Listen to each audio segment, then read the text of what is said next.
Hope you will join me in a warm round of applause for Amory Lovins' briefings tonight. Thank you.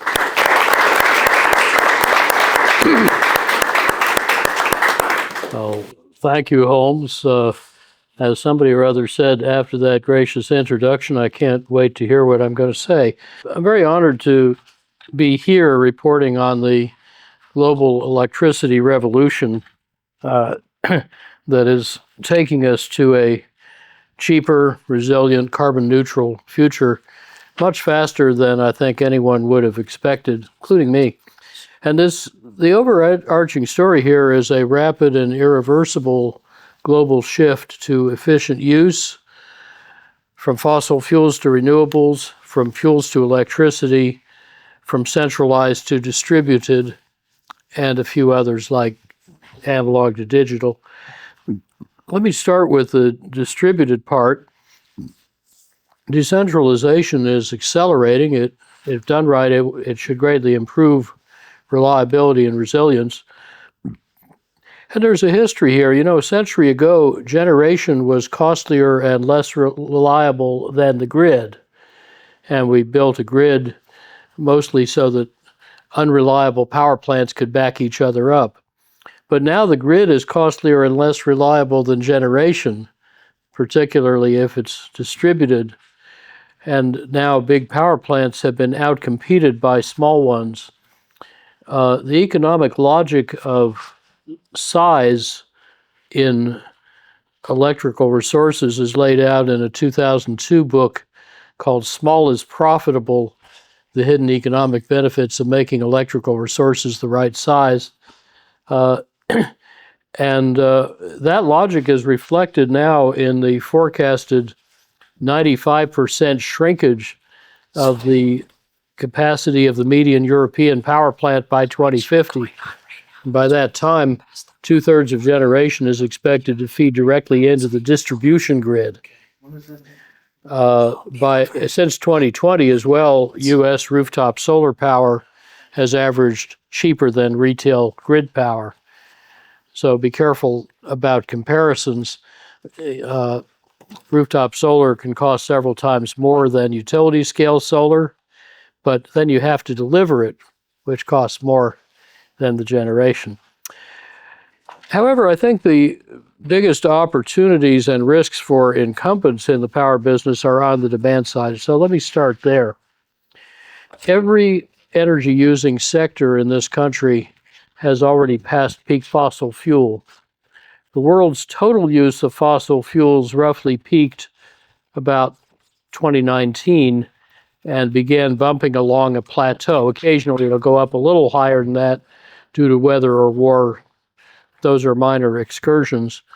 But the pattern is a plateau, and right around now, led by renewable electricity and electric vehicles, carbon-free power is starting to meet all demand growth and then more, and that tips fossil fuels into permanent and steepening decline, as you see in two shades of gray towards the far right there. Those two scenarios are from Bloomberg New Energy Finance, but you'll find similar framing from the International Energy Agency, IEA, BP, Shell, McKinsey, Rystad. A bunch of people are now seeing the same story emerge. And together, then, efficient use, renewable supply, and electrification of heat and mobility are squeezing out fossil fuels. The fossil fuels, still large fraction of global primary energy, is just as misleading a guide to the future as was the number of horses in 1900, just before cars displaced them. Now, energy incumbents and official forecasters tend to think linearly. Therefore, the EIA, Energy Information Administration's econometric model, which is based on historical structures and coefficients, misses the whole story of coal's decline. Its forecasts, year by year in warm colors, simply reset the starting point each year on a linear extrapolation that is structurally wrong. It's utterly unrelated to the actual behavior in blue. And this is pretty common throughout energy systems. Forecasters are likewise struggling to catch up with ever faster growth in electric vehicles. And for their key ingredient, batteries, exponential changes even faster than for solar power. The self-reinforcing progress in price and energy density is expanding battery markets on steepening S-curves, and that drives lower prices not just for electric vehicles, but also for grids adopting variable renewables and wanting to put batteries in various places. More on that later. It's not the only way to stabilize the grid. You see, the new energy reality is not linear anymore. It's now exponential. And this new normal needs a new and agile mindset because it's hard to catch an exponential curve from behind. Many traditional models are now dangerously misleading. Using last year's data, maybe even last quarter's data, can be hazardous to your financial health. The United States shares in this rapid growth too, but dominates the old energy industries, not the new ones. That is, America is not the technological epicenter of clean energy as it was for the internet. For now, the clean energy epicenter is China, where far-sighted policies have built about half the world's renewable energy and even more of many of its supply chains. The U.S. is starting to catch up, but as you see, from far behind. This disruptive energy future is driven by markets, influenced by policy, supercharged by innovation. For example, global photovoltaic additions increased installations far faster than investments because their nominal price per gigawatt fell eightfold in 15 years, including twofold just last year, with more to go. That's at the module level. And lower price drives higher volume in a strong positive feedback loop and is opening up very large new markets. Think Africa, Latin America. And last year, global photovoltaics PVs added 443 gigawatts, and all renewables added at least 537 gigawatts, of which 55% was added in China. China installed last year 286 gigawatts of wind and PV. And part of what's happening there is that capital fleeing the distressed real estate industry in China is often flowing right into making green equipment. And an important part of that green manufacturing to transition China's dominating and dominant exports from things like clothing and furniture and raw materials to things like batteries and electric cars and solar cells.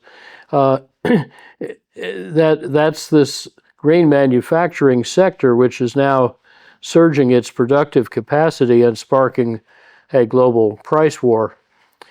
You see, the exponential growth in PVs has so far outrun understanding that even the best short-term forecasters, most firmly anchored in actual projects, tens of thousands of them worldwide, Bloomberg New Energy Finance, had to raise by 64%, or 173 gigawatts, their forecast of how much capacity the world would install in PVs during last year. And I'm counting forecasts from the previous May to the following January. So that's a 20-month period. Well, 64% forecasting error during the year when it's happening is an order of magnitude more than we're used to. And what that tells you is that even these top-tier analysts could not keep up with the PV growth as it was happening because it was flying past in such an accelerating blur that they couldn't see what it was doing. Well, how risky then is it for incumbents to be using years old or worse mindsets and models and often data? I mean, at the rate things are going, incumbents can wake up one morning and find their whole business isn't there anymore and they didn't even see it coming. Moreover, the huge and still rapidly growing glut of PV factories all the way through the module level guarantees we're going to have many years of rock bottom prices as those overbuilt makers seek cash flow by selling at or below cost. The module prices are now 11 cents per DC watt, or $110 per peak kilowatt. Slight adjustment DC to AC, and that's with essentially zero operating costs. Now, some European prices for PV modules are now below the cost of other materials for building facades. Thomas Kobayashi just told me the other night that in Sweden, it's now often worthwhile to sheath your new building in Chinese PV modules, even if you don't want their electricity and don't use it. Huh? And those kinds of prices are going to keep driving solar levelized cost in this decade to a minor fraction of the short-run marginal cost of just running a thermal power plant. And therefore, load and grid defection, bypassing the grid, will surely then bite deeply into the revenues of traditional monopolies. Now, here's how the generating mix is flipping over worldwide. The blue curve is modern renewables, all kinds except big hydro dams, and that grew faster in the past decade than the magenta nuclear curve's fastest growth, which was back in the 80s. Total renewables, in green, now produce 3 times nuclear's stagnant output. They've surpassed gas-fired generation globally. They should pass coal-fired generation next year, and they continue to accelerate. Modern renewables' first trillion watts, a terawatt, in 2016 took about 15 years to build. The next terawatt took 5 years and cost half as much. The third terawatt is due 3 years later, right around now, and early 2024. And IEA forecasts 2023 to 8, we're going to see another 3.7 terawatts of renewables added. China alone reached 1 terawatt of renewables in 2021. They're at 1.5 now. And China added more PV capacity the last quarter of last year than in all the previous year. And by the way, added more PV capacity last year than the U.S. has added cumulatively since inventing the technology 69 years earlier. China will meet its 2030 solar and wind target this year, and its carbon emissions probably peaked last year. That's a big deal. IEA predicts that global nuclear power will be outgenerated just by wind power next year and by solar power the year after. The world is set to add more renewable power in 5 years than in the past century. Wind plus solar are going to overtake hydro this year, worldwide. And IEA predicts that in 2028, we'll have globally 42% renewable electricity, of which 25% of the total, 100, is going to be variable renewables. So the revolution already happened. Sorry if you missed it. But before we fixate on this extraordinary shift in new supply, the big story starts, as it always should, with an even more formidable competitor, and that's using energy more productively. In the past 47 reported years, we'll get last year's data in another couple of weeks, saved U.S. energy, about 2/3 due to smarter technology, has dropped total energy use per dollar of GDP by 61%, with, of course, enormous cumulative savings. Renewables, meanwhile, tripled their output, but with 27 times less cumulative impact. Who would have guessed? The ratio of headlines and awareness is the opposite. because renewables are visible. You can see them on the skyline on the rooftop, but energy is invisible, and the energy you don't use is almost unimaginable. And yet saved energy is half of the world's historic decarbonization, and it's at least half of future decarbonization. So when we ignore it, we're leaving out at least half the solution space. Another bit of history. In 1975, this is the data set that Holmes referred to, U.S. government and industry all insisted that the primary energy needed to make $1 of GDP could not go down. A year later, I heretically suggested it could drop 72% in the next 50 years. So far, it's dropped 61% in 47 years. And yet, just the innovations already added by 2010 can save another threefold or twice what I originally thought at a third the real cost. And 13 years later, that's looking conservative because optimizing buildings, vehicles, and factories as whole systems, not as piles of isolated parts, can often make very big energy savings cost less than small or no savings. That turns diminishing returns into increasing returns, just like for renewables. And vigorously applied, the proven techniques we choose, that Joel Swisher and I teach in CEE 107R, 207R, extreme energy efficiency, that integrative design could quintuple global energy productivity by around 2060 or triple it by about 2040, as documented in this foundational paper. I'm going to give you some examples shortly, but notice this is only end-use efficiency, services delivered per unit of final energy sold to the user. It does not include another 2- or 3-fold upstream savings from electrification with primary renewables. That's what most people are talking about. And it looks like this. Let me show you 3 columns. We'll start on the left to illustrate that supply side shift. At the upper left, the huge conversion losses in red from thermal power plants are eliminated at the lower left when solar and wind power in green generate power directly without a steam cycle.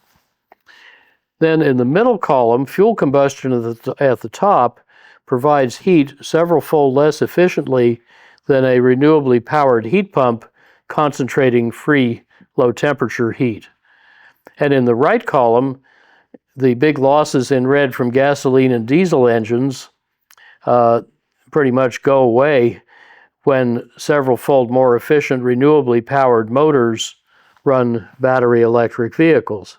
So the systems across the lower row displacing fossil fuels with renewable electricity are several-fold more efficient in turning renewable electricity into final energy, or in some cases delivered services. But notice this does not yet include higher efficiency in the equipment being powered, or in the building being heated, or in the vehicle being moved. That's what we call end-use efficiency. And both these kinds of efficiency, upstream and downstream, multiply to form primary energy efficiency. But within that, the supply side savings, roughly 2 or 3x, are only about half as important as the largely overlooked gains in end-use efficiency.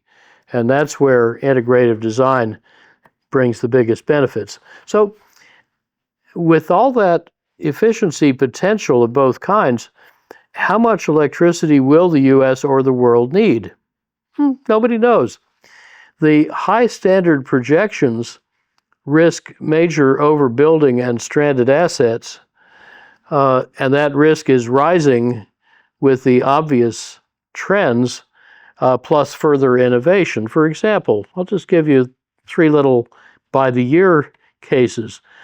In 2021, and I'll put in a couple of slides on this later, efficient structural design emerged as a proven but very underused way to save half the world's steel and cement. In 2022, so did low-temperature ways to make steel and cement, like electrochemical iron making at 65 Celsius, not 1400. It's like a hot cup of coffee. And it's this electrochemical process replacing pyrometallurgy is designed specifically to run with highly variable input, like hook it directly to a wind farm. Then in 2023, geological, sometimes called white or gold or natural hydrogen, became credible, and it may end up saving most or all of the planned green hydrogen and the green electricity to make it. Green hydrogen is great stuff for special uses, but as with carbon capture and storage or advanced geothermal, competition may reveal use cases that are a lot more limited than promoters assume. For example, I doubt that anything with a steam cycle is going to be able to compete. So we're rapidly moving now into a tricky period where we need not just deployment, lots of it real fast, but also discernment about how much of what supply we're actually going to need. What is a climate effective investment displacing the most carbon per dollar in year, and what is just a shiny object with a slick sales pitch? So meanwhile, of course, full steam ahead on, I guess we need a new metaphor for that, full speed ahead on both efficiency and renewables. The end game details need not constrain our opening moves, but anybody considering major investments needs to understand the whole competitive landscape, including the efficiency gains whose speed the world just agreed to double, and that's before including integrative design. Do not assume that electrification will make demand soar. This is a rather disquieting little graph. Norway used only modestly more electricity over a 32-year period as its car fleet became 30% electric, mostly pretty efficient Teslas, and as 60% of its relatively efficient housing stock adopted heat pumps. Oh, by the way, GDP more than doubled in the same period. So they did a lot of efficiency too. But if you kind of run this out to, 100% electric cars and not 60, but 100% heat pumps, it isn't going to go up by 2 or 3-fold at the rate we're going. Interesting. Now, let me go back to integrative design, because I made the provocative statement that it makes the end-use efficiency resource several-fold bigger, but actually makes it cost less. And that's because integrative design uses not more but fewer devices, and not fancier but simpler devices, more artfully chosen, combined, timed, and sequenced. We're familiar with resources like copper ore bodies or oil reservoirs, finite and depletable assemblages of atoms. But in contrast, energy efficiency resources are infinitely expandable assemblages and rearrangements of ideas, depleting only stupidity, a very abundant resource, maybe an expanding resource. Let me give you a few examples. My wife Judy and I live 2,200 meters up in the Rockies near Aspen, where temperatures used to dip as low as minus 44 Celsius. The central atrium of our house, seen here in a February snowstorm, has so far produced 81 passive solar banana crops. I was munching crop 81 last week. And yet the house was cheaper to build with no heating system. I saved more construction costs leaving out the heating system than I paid extra for the efficiencies that got rid of the heating system.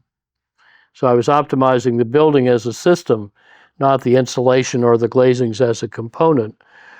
And this house helped inspire several 100,000 European passive houses or other buildings with no heating and roughly normal construction cost.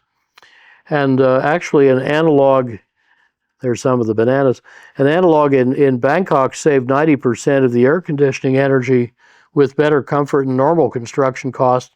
And almost everyone on Earth lives in a climate somewhere between Bangkok and Old Snowmass. But wherever you live, integrative design gives many benefits from each expenditure. So the white arch at the top of the upper middle photo has 12 different functions, but it has only one cost. The curvy walls have 8 or 9 functions, but only one cost, and so on.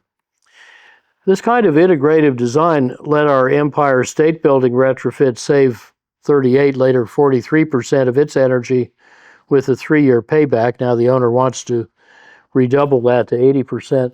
By the way, the losing bidder on that job offered to save 6 times less energy for the same 3-year payback because they would have used disintegrated design. That's a little data point on what a difference it makes. Now, 3 years later, our cost-effective retrofit saved 70%, making this half-century-old, quite difficult federal complex more efficient than what was then the best new U.S. office. That, in turn, is only a third as efficient as RMI's net positive, no mechanicals passive office near my home, using about a ninth the normal amount of energy in the coldest North American climate zone. Here's a Bavarian building using 2/5 less energy than that. But all these technologies existed more than a decade ago. What has mainly improved is not so much technology as design, the way we put all the moving parts together. And it keeps improving. For example, the Dutch Energie-Sprong method of super outsolation, wrapping a tea cozy around your house, can profitably retrofit most buildings to net zero efficiency, and the installation can take as little as a day. Even in tropical climates, traditional passive building design can keep you feeling about 16 to 19 Celsius cheaper, while redesigning the big mechanical space cooling systems can triple to quintuple their efficiency, all with excellent economics. But I want to show you an experiment 4 years ago, 5 now, that revealed a startling alternative. Purely radiative cooling kept people comfortable outdoors in Singapore without moving, drying, or cooling the air. Instead, in a shaded but open-ended pavilion like a 10 square meter bus stop shelter, people stayed cool just by radiating their bodies far infrared into panels circulating slightly cooled water and shielded from the humid air by a thin plastic film. So radiant temperatures in the panel around 23 to 25 C could deliver comfort in air up to at least 32 C, 90 F, at 80% relative humidity. That sort of mild cooling can often be done passively with no electricity. And that could potentially about eliminate the world's long-term growth in peak electricity demand once we reduce it to a cheap, modular, snap-together practice that can go into the hot, humid parts of the world in existing dwellings and even slum dwellings. By the way, there are other surprising opportunities inside buildings. For example, this fist-sized Swiss heat pump can deliver 6 to 15 units of hot water per unit of electricity. And this Swiss electric conduction cooking system is 2 to 4.5 times more efficient than induction and otherwise superior. You can make a similar case in practically any end use. Now, industry uses half the world's energy and electricity, and RMI's latest $60-odd billion worth of industrial redesign typically found about 30 to 60% energy savings on retrofit, paying back in a few years and far outperforming the oval orange zone in the upper left, where most energy service companies still deliver disintegrated design. In new projects, integrative design generally yielded 40 to 90+% energy savings with lower than normal capital cost.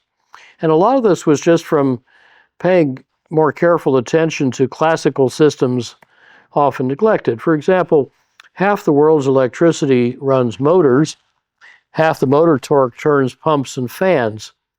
But just better pipe and duct design can save 80 to 90 odd percent of the friction and therefore the pumping power. In my house, 97%. And if everybody did this, it could save roughly half the world's coal-fired electricity or a fifth of all electricity, with paybacks typically under a year in retrofit and instant in new build. And yet this is not in any standard engineering textbook, official study, industry forecast, or climate model. Why not? Because it's not a technology, it's a design method. And few people yet think of design as a path to speed and scale. They only think about technology, or maybe new financial instruments or new business models. Those are all important, but don't forget design. So, for example, to wring out friction, we simply use big pipes and small pumps, not small pipes and big pumps. And you notice we raise up the little pump on the right, the blue thing that looks so small you think somebody slipped a decimal point. We raise it up to meet the pipe rather than dipping the pipe down to meet a pump on the floor and then back up again. So there go 4 elbows or right angle bends. And then to eliminate the other elbows and their friction, we lay out the pipes first, then the equipment. So the 10 chillers that used to be in a neat row get staggered until the elbows go away. We just lay out supply pipes as if they were drains. We bend mines, not pipes. Now let's think about the whole power and pumping system. From the fuel burned at the thermal power plant to the end use, many successive losses compound, so only 1/10 of the energy in the fuel comes out the pipe as flow. But now turn those compounding losses around backwards from right to left, they become compounding savings, and every unit of flow or friction you save in the pipe saves 10 units of fuel cost, emissions, and what Amory Lovins calls global weirding back at the power plant. And as you go back upstream, the components get smaller and cheaper and simpler, so the total capital cost goes down. Well then, once your pump or fan needs 5 or 10 times less torque, you can replace the big inefficient motor system with a new, tiny, super efficient motor system, and that saves about half the remaining energy by doing 35 integrated improvements, of which 28 are free byproducts of the first 7. And that saves twice as much drive system energy as the usual 2 or 3 disintegrated improvements at about a fifth the unit cost. So doing all that together raises the potential savings in fluid handling systems from a fifth to a third of global electricity use. And that's a lot to be missing from climate models and utility demand forecasts. Now let's apply the same logic to big old data centers, which use about 1% of the world's electricity. Now, if you've read higher numbers, they're almost certainly wrong. That's another whole story. Now, 2/3 of the fuel that you feed into the thermal power plant is lost in the plant and the grid. Then half the metered electricity is lost in the cooling system, and then in the uninterruptible power supplies, those two together are half the total capital cost. And that's before you get to the servers. And then half the server energy doesn't get to the chips because it's lost first in inefficient, usually very underloaded power supplies and many superfluous fans that take lots of extra heat that shouldn't be there out into the room so we can do dumb things with it. Next comes severe underutilization of computing resources, partly through insufficient virtualization. So there's a lot of zombie servers, each for one application and sitting there, many not having run for years. The resulting energy flow is just about to vanish at the far lower right, so let's magnify it. Next problem is bloatware, running a lot of unnecessary threads and processes and making simple tasks very complicated because compute cycles were cheaper than programmers' attention and someone else was buying the energy. Then downstream of all that, you may even have inefficient business processes. So multiply the red numbers at the bottom, and you find that just going from right to left, a few hundred thousandths of the original fuel energy is actually delivering customer value. Where should we start fixing this? You always start at the end. Start downstream. First, write elegantly terse code optimally compiled with the goal that every compute cycle is a needed and wanted one. And I had assumed when we did this diagram in 2009 that this could save an order of magnitude in compute cycles, but the bloatware is a lot worse than I thought. It turns out it's more like 2 orders of magnitude. And now the shift to mobile devices makes efficient code very valuable because it stretches battery life. Okay, then we can at least quadruple server efficiency, now even more than that. By the way, I just learned from one of my grad students that Tesla has developed a CPU that is 4 times as efficient as the standard, very good NVIDIA ones that go into most of the AI servers. Interesting. And then the servers will need a lot less cooling and power supply. Both of those can be done in smarter ways. And we could even save half the utility losses by using fuel cell trigeneration, cheaper than the UPSs that it displaces. So if you multiply these savings from downstream to upstream, you cut the energy use of the whole data center by at least 2 orders of magnitude, maybe 3. And in the project for which we made this diagram, now 15 years ago, the client rejected most of our recommendations, so we were only able to triple efficiency at the same capital cost, which was very disappointing. We hardly ever get that bad a result. But our partner EDS said that had our recommendations, which they agreed with, all been adopted, the client would have saved about 95% of the energy and half the total capital cost. That's a good start. Now, even without most of the integrative design or a lot of other innovations, U.S. electricity use could shrink by a quarter by 2050, despite all electric autos and a 2.6-fold bigger GDP. So that quadrupled electric end-use efficiency would save kilowatt hours at 1/10 their U.S. retail price. So this analysis from our Reinventing Fire synthesis in 2011 should have bought a lot more efficiency than it did. We left a lot on the table. And don't forget materials efficiency.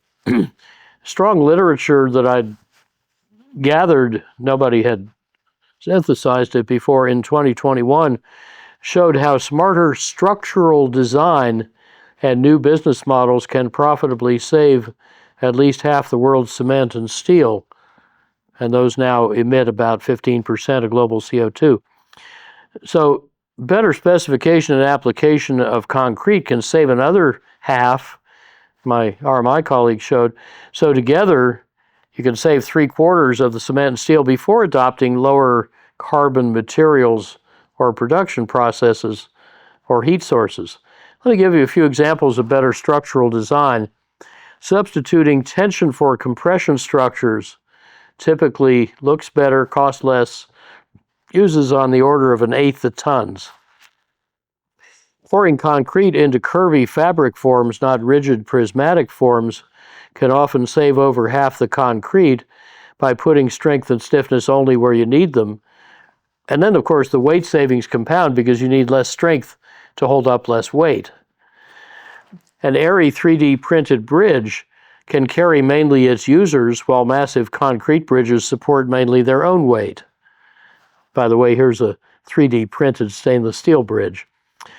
Most importantly, floor slabs like this are about half the total weight of a typical mid or high-rise building, but a 5-centimeter thick concrete floor slab folded like corrugated cardboard or a shallow vaulted dome can replace a 30-centimeter thick flat slab and cost less and save 3/4 of the cement and all of the steel. Well, thin floor slabs and better energy design can save a further roughly 15% of core structural materials and 3/4 of the energy when combined with passive design in a new mid or high-rise building, while increasing net rentable space by a stunning 55%. How do you do that? Well, look on the left. You're designing out a vertical meter of mechanical plenum at each story. And then with the thin slabs, you can fit 3 stories with a normal 2.8 meter ceiling height into the current height of 2 stories. Cost, complexity, and time fall dramatically. Why would you do it any other way once you've seen that? And cement is just the start. Our now quarter-century-old book, Natural Capitalism, found that the U.S. economy's mass flow is over 99.9% pure waste. Maybe the biggest business bonanza on the planet. Let me show you a few things on mobility. As we electrify it, remember that 2/3 of the energy needed to move a car is caused by its weight. Well, BMW showed 11 years ago how integrative design can lightweight a car at competitive cost, even at 2013 carbon fiber prices. So this i3 that I drive made money from the first unit off the assembly line. Its carbon fiber was paid for by the batteries that its lightness saved. Batteries being the most expensive component of an electric car.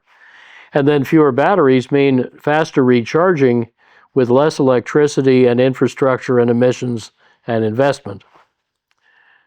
This car's integrative design snowballs weight savings far more than usually assumed. Its manufacturing is radically frugal and eliminates the 2 hardest and costliest steps in automaking and is a lot better for the workers. So the efficiency is quadrupled without compromise and with many driver advantages, of which my favorite is it turns in half the normal radius. The next game changer could be a couple of hypercars for little firms I advise, both production ready and now raising the rest of their production capital. Most drivers will not need to recharge this American carbon fiber 2-seat 3-wheeler or this Dutch metal 5-seat 4-wheeler because they're about 3 times as efficient as a Tesla. So their topside solar cells capture enough energy for ordinary daily driving without plugging in. So they bypass the charging infrastructure and its electricity supplies. And both of these vehicles can be further improved. So, we used to wonder on the backs of envelopes 25 years ago, can you make a car so efficient you can run it just on solar cells? And the answer is yes. Now, Tesla's semi-electric heavy truck is 3 to 6 times more efficient than today's Class 8 truck fleet. And I'll try a really tough one. This quiet omni-fueled diesel air taxi with more than a 5,000-mile range has 1/8 the operating cost and fuel use of business jet, but it's hardly any slower. And it can profitably scale up its laminar aerodynamics to about 737 size. Aviation is on the same track now as electric vehicles. You remember those were ridiculed 10 or 15 years ago as unaffordable and impractical.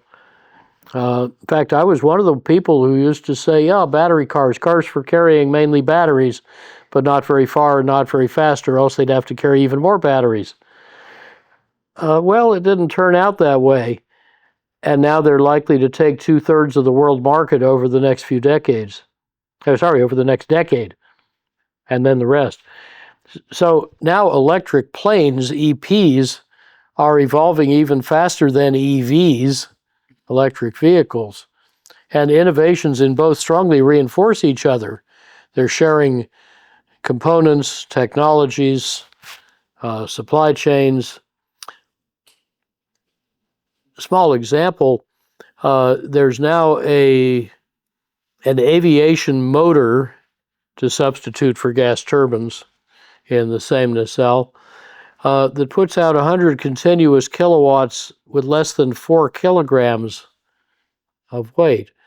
That's about 5 or 10 times the typical power density of EV motors, 3 times Tesla, twice Lucid, which is the best in cars right now.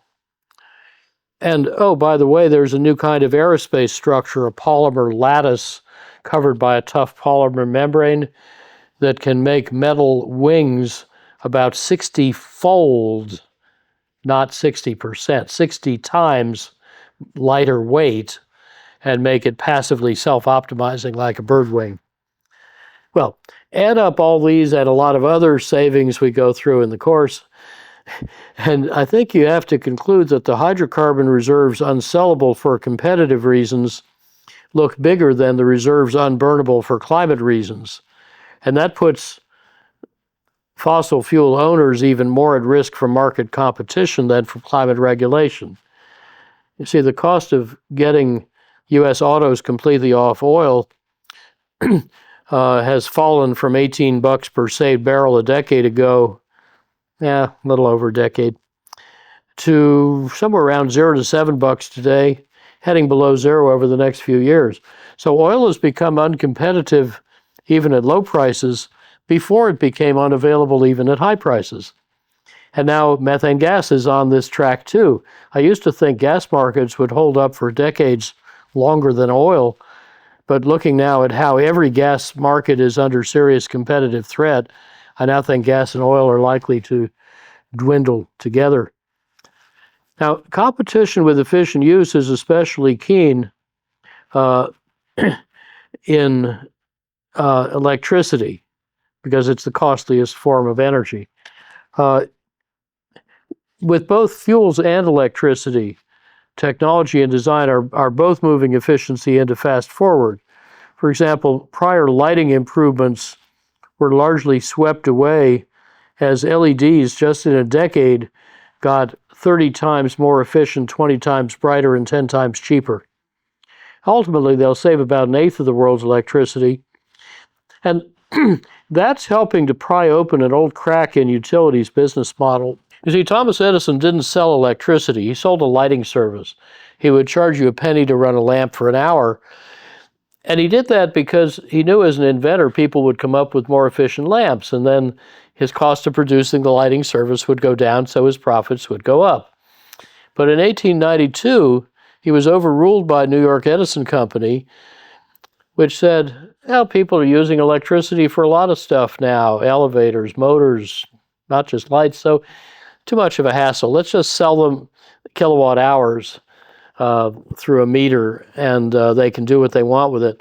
Trouble with that is that now efficient customer use of the electrons doesn't cut your costs much, but it sure cuts your revenues. It's a whole upside-down revenue model. Utilities are selling a commodity when customers want an infrastructure or a service like hot showers and cold beer. Oil and gas firms use the same flawed business model, selling molecules instead of services like comfort or mobility.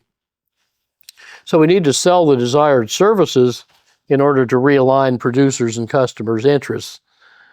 The way Edison figured out, he was right. Well, what else changes this fast? Modern renewables. You saw those curves before. LEDs backwards and inside out are PVs, and solar and in aqua wind power costs have now plunged below the dashed lines, the cost of the fossil fuels we feed into existing fossil power plants. And that often makes them uneconomic just to run. But the revolution goes a lot deeper than that, because we're shifting from molecules and atoms to bits and packets, from hardware to software, from hierarchies to networks. Electricity is changing from centralized, supply-focused, fossil and uranium-fueled and brittle to distributed, customer-focused, renewable, and resilient.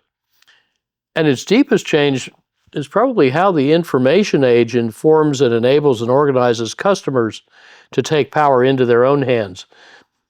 It's wise to sell customers what they want before someone else does. Well, customers are figuring out that they can buy fewer electrons, use them far more productively and timely, produce their own, and even trade them with each other. For example, Dutch customers can buy renewable electricity directly from other customers on this peer-to-peer website of Van de Bron, literally from the source. A friend of mine bought his electricity from the guy in the upper left photo because the price was right in magenta, and it's a really cute piglet. And then he got a long handwritten Christmas card from his electricity supplier. What big utility could dream of such customer intimacy? Indeed, powerful disruptors are now converging on the electricity industry from at least 8 directions. And these 8 Pac-Men of the apocalypse move fast. They don't just add, they exponentiate. They're not lone wolves, they hunt in packs. They multiply quickly. They can gobble up half of utility revenues in this decade. And together they're creating an alien competitive landscape faster than most utility cultures can cope or even realize what's going on. A decade ago, all central power plants were called dinosaurs. And the full quote is, "Too big, too inflexible, not even relevant for backup power in the long run." Who do you suppose said that? It wasn't Greenpeace. It was Union Bank of Switzerland. And now there's a whole new wave of Pac-Men coming over the hill and more behind them. So renewable power keeps accelerating. IEA estimates 96% of new solar and onshore wind power last year was cheaper than new coal or gas plants, and that about 3/4 of the renewables beat existing fossil-fueled plants. Bloomberg New Energy Finance confirmed that if you have a flat load, the cheapest way to meet it is new solar or wind power plus backup. But the backup can be demand side, storage, renewable, or fueled. Anyone will do. And the costs are flat for fossil-fueled power, they're rising for nuclear, and they keep falling for renewables and storage. No wonder EIA expects 94% of this year's U.S. capacity additions to be renewable. Here's a familiar BNEF history of levelized wholesale costs, showing how unsubsidized renewables win and keep pulling ahead. As the columnist Tom Friedman says, the more renewables we buy, the cheaper they get, so we buy more so they get cheaper. That's the fundamental dynamic that almost all the models miss, because they form renewable prices outside the model, not inside. Therefore, the observed learning curves cannot actually work in the model. They only work in the market, so you keep getting surprised. And surprising some pundits, by the way, if you add grid integration costs to these bare levelized busbar costs for all the technologies shown, guess what? Renewables widen their cost advantage. The basic reason is that big steam plants have bigger failures because they come in bigger chunks for longer, often weeks or months, more abruptly and far less predictably, so they need more and costlier backup. This isn't normally counted, but it's what the data are starting to show in places like Texas and Germany where the prices get unbundled. But I want to emphasize that modern comparisons to decide what resources to get on the supply side are not just between individual technologies. They're now between what are called clean energy portfolios that integrate a locally optimized mix of renewables along with efficiency, demand response, storage, and anything else that can compete.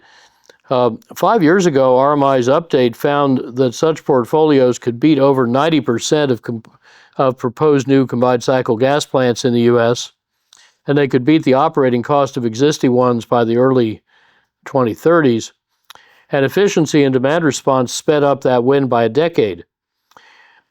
3 years ago, they further refined the analysis with similar findings. In the entire country, only one gas plant looked briefly viable, and investors promptly canceled many gas projects.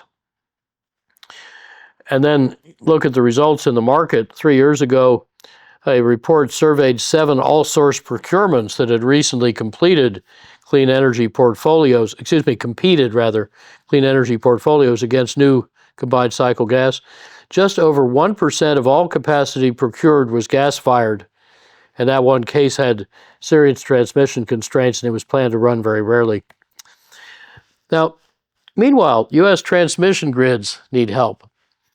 Some 1.7 terawatts of renewables, that's 5 times the existing solar, wind, and battery capacity, is stuck in slow interconnection queues in this country with approval times typically upwards of 3 years. Some places need new lines whose right-of-way permitting could take a decade, and there's no certainty of success. 3 years ago, 89% of the new grid connections in the Midwest incurred upgrade costs. Nationwide last year, the average utility scale PV project paid 9 cents a watt just to connect to the grid. That's nearly the module price worldwide. But transmission can often be displaced by efficiency, demand response, and distributed resources, including rooftop PVs that are now competitively producing a third of U.S. solar output. It kind of crept up from nowhere. To save money and time and improve resilience, FERC should actually, not just notionally, require new transmission lines to cost no more per delivered retail kilowatt hour than wireless alternatives. And all resources at all scales should be fairly competed or compared. Otherwise, best renewables far from loads plus new grid in between may cost more than the middling renewables at or near the loads, but may get built anyway for lack of cost comparison. Meanwhile, there's a transmission revolution. Actually, there's several, but I'll just mention one and declare an interest that I advise this company. There's a new kind of advanced transmission conductor called AECC, aluminum encapsulated carbon core, that I think is important. Compared with the ubiquitous steel core aluminum conductors, it can double or triple ampacity, how much current it can carry, with half the losses, superior safety and reliability, excellent economics. You can read about it here and see how it's built. And it's an important way to decongest many regional grids for rapid renewable expansion by reconductoring on existing towers in the existing right-of-way. And you can install it with standard equipment, training, and methods.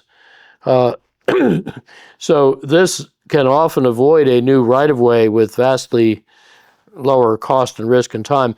The Haas School at Berkeley just found that an older, better known, but less capable kind of advanced conductor with only doubled ampacity could nearly quadruple the U.S. transmission addable by 2035. That's huge. That could meet over 80% of the interzonal transmission needs to get us to a 90% renewable grid by 2035. So this newer and more effective technology should outperform those findings. So for stalled renewables and congested grid, maybe help is on the way. Renewables also scale up in a fundamentally different way. Traditionally, we built giant cathedral-like power plants, each costing billions of dollars, taking many years to license and build. But now each year, with roughly comparable capital, you can build a factory that produces each year thereafter enough solar cells to generate each year thereafter as much electricity as your cathedral will ultimately do. So the solar output worldwide is scaled faster than cell phones. Now you know how. And big, slow, complex power plants can't catch up. Around 90% of the world's total net capacity additions are now renewable, and they can move incredibly quickly. Here's a little example from the well-known capitalist exemplar of Vietnam, which at the end of 2018 was very coal dependent, had 1/10 of a gigawatt of solar power. 2 years later, they had 16.5 gigawatts, the most in East Asia. It's a third more than the 2025 target they had set months before. It's more than France, more than Spain. And 9 of that 16 gigawatts was on 100,000 rooftops or I'm told similar cobbled together frames. And that's equivalent to building half the nation's coal plants in a year once the grid catches up. Equivalent in output, not capacity. And 72% of those were installed just in the month of December, mostly in the last week of December. I don't think they got any sleep. There was a 9-month window just about to close at year end for a juicy feed-in tariff, and people put up a whole lot of cheap Chinese solar modules. And nearly all of this stuff got private finance from independent producers under standard power purchase agreements. So does their wind power. China has a clever thing they call a whole county rooftop solar program, which does centralized auction and batch installation across the rooftops of an entire region. Rooftop PVs were not a thing in China in 2017. 5 years later, they were 40% of China's total solar power and 61% of the additions. 1 of every 4 solar panels in the world was on a Chinese rooftop, right? And that's 2 years ago. Globally, last year, distributed solar got as much investment as utility-scale solar did, and it continues to soar. All this means we don't need speculative, slow, costly technologies like fusion and fission, except, of course, the well-engineered, remotely sited free fusion reactor already thoughtfully provided. You see the obvious conclusion, but I think we should all be glad that our neighborhood fusion reactor is 150 million kilometers away. That's appropriate siting because occasionally it burps. And those solar flares will sooner or later destroy any unprotected power grid, as many still are. Next year's forecasted peak solar activity is arriving early and is expected to be one of the most intense ever. There's a great New Yorker article a few weeks ago called Starburst that I commend to your attention. Now, against all of these threats and more, including cyber, our best protection is a portfolio of efficiently used, diverse, dispersed, renewable, resilient power sources, the right size for the task, and especially right on our roof, so there isn't a vast and brittle grid in between with an average haul length of hundreds of kilometers. And it should be wired so that the local supplies work with or without the grid, like my house does. That resilient hookup, IEEE Standard 1547, ought to be our standard retail practice, and it's a crucial element of national security.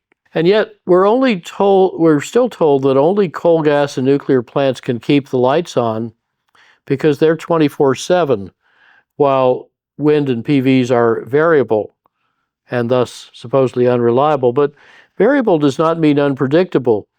Here's how accurately the French grid operator in a stormy winter month a decade ago forecast the next day's output of the country's wind farms. They'd probably be happy to forecast demand that accurately. And forecasting has since improved so much that the East Danish wind operators bid day-ahead wind power into the hourly auction for balancing reserves just as confidently as fossil fuel generators. Indeed, we built the grid because no generator is 24/7. Giant plants fail too. They lose a gigawatt in milliseconds, often abruptly, often for a long time. And grids were built to manage this intermittence by backing up failed plants with working plants. And in exactly the same way, but at lower cost, grids can manage the forecastable variations of solar and wind by backing up those variable renewables with a portfolio of other renewables, all forecasted, integrated, and diversified by type and location. So in hot and often humid Texas, with a 99% isolated grid and no big hydro, a 2050 summer week's expected loads can get a lot smaller and less peaky with profitably efficient use. And then we can make 86% of the annual electricity with wind and PV, and another 14% from dispatchable renewables, Now we're 100% renewable, but you notice it's not a great match to the dashed load line. So to match them up, we can put surplus electricity into two kinds of distributed storage that are worth buying anyway: ice storage air conditioning and smart bidirectional charging of electric vehicles, and then recover that energy when needed and fill the last gaps with unobtrusively flexible demand.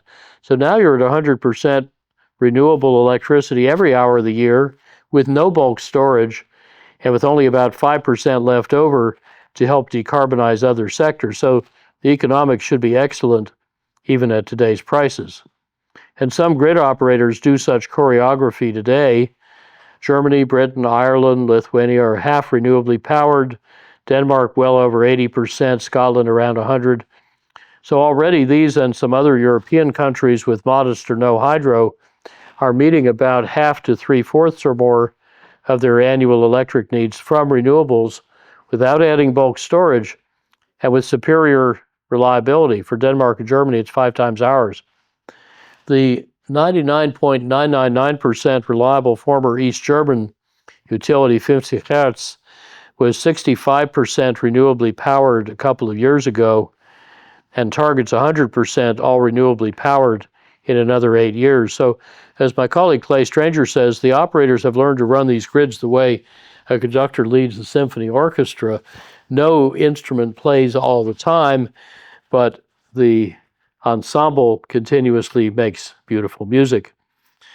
And here's a little long-term example looking at how the gigawatt scale grid of the state of South Australia has evolved over the past 24 years. It should be all done with its transition to 100% solar and wind generation in the next few years, says the grid operator. Solar in yellow and wind in green have displaced essentially all the coal and most of the gas with very successful and lucrative stabilization by big batteries. And the economics and stability have been excellent. Last October, wind and solar were 87% of the month's total electricity needs. Now, despite such empirical examples, standard models say we need giant fossil or nuclear plants to keep the grid reliable as it becomes renewable. But that is an artifact of omitting most of the grid balancing solutions. The full competitive landscape includes 10 carbon-free ways, conceptually sketched here, to balance the grid across all timescales, not just big batteries in magenta, and without needing fossil backup in red. Now, of course, your actual costs will vary, but the point is bulk storage comes last, not first, so we needn't wait for a storage miracle, though some are emerging, some at Stanford, and the market isn't waiting. The two boxes on the left, the negawatts and flexawatts, are both several-fold bigger than had been thought, but cheaper. So giant batteries are currently the costliest option. They're valuable, they're profitable, but they seldom look necessary. And just on flexawatts, using electricity more timely, we did an hourly simulation for the Texas grid in 2050 summer and systematically combined 8 kinds of demand response with dramatic effect to smooth out the magenta curve of daily net load. So we engaged 8 kinds of loads.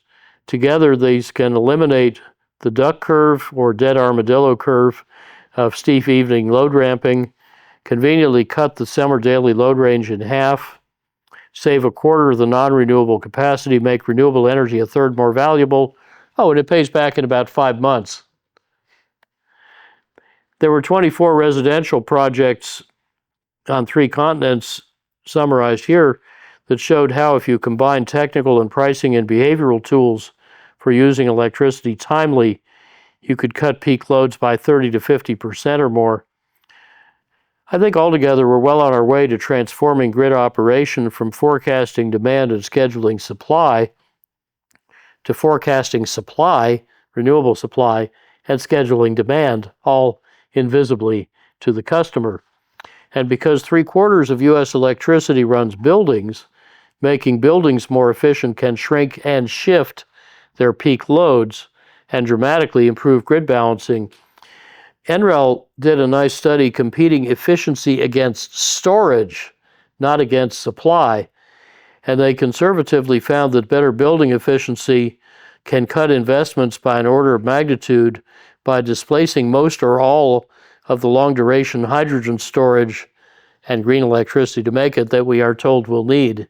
And speaking of long, calm, cloudy periods, often raised as another objection to renewables, the ex-East German grid 50 Hertz that I mentioned has analyzed Europe's Dunkelflaute, the dreaded dark doldrums that are widely claimed to need months or years of backup power. The actual need turns out to be up to a week or two per year, totaling about 6% of the winter electricity use. So it's not trivial, but it's readily manageable. And they didn't find this long assumed need for massive long duration storage because they included 4 of our 10 grid balancing resources. And just demand response was enough to cut renewable powers over or under supply days by 90%. Last 2 slides. One is about markets. Energy transformations can flip markets with breathtaking speed. On Fifth Avenue in New York, in 1900, you have to look hard for the first car. 13 years later, you had to look harder for the last horse. The horse and buggy industry thought it would have many decades to adapt, but Ford's Model T got 62% cheaper in 13 years. Car-owning households used 3/4 of them used a GM or DuPont innovation called car loans to raise car ownership from 8 to 60% in a decade. Well, today our solar modules just got 80% cheaper in 5 years. 3/4 of our rooftop solar is innovatively financed. Guess what? Ford's and Edison's industries are merging to eat Rockefeller's industry. So the pace of transformation is set not by incumbents, but by insurgents. They're not inhibited by the incumbents' business models or legacy assets or cultures. And actually, it's worse than that because investors flee before customers do. Capital markets keenly sniff out disruption, and once they think you're in or headed for the toaster, they don't wait for the toast to get done. They decapitalize you and invest in your successors. And already trillions of dollars have prudently fled the fossil industries, which are hemorrhaging capital, talent, and clout. You know, just before Putin's war, the world's top 16 listed hydrocarbon companies combined were worth less than Apple. The world's significant automakers all combined were worth less than Tesla. And in the coming turbulence, customers may bypass unloved suppliers. Many regulators will have to play catch-up. Pre-stranded assets will abound, as business as usual will be the most risky thing you could do. So our responsibility and opportunity is to help enable the new energy system, not protect the old one. To build back better, to move fast and fix things. So the global energy transformation can move at the pace and the cost of software and design, not of infrastructure, and can be constrained not by the inertia of incumbents, but rather sped by the ambition of insurgents like you. So thank you for your kind and unexpectedly prolonged attention.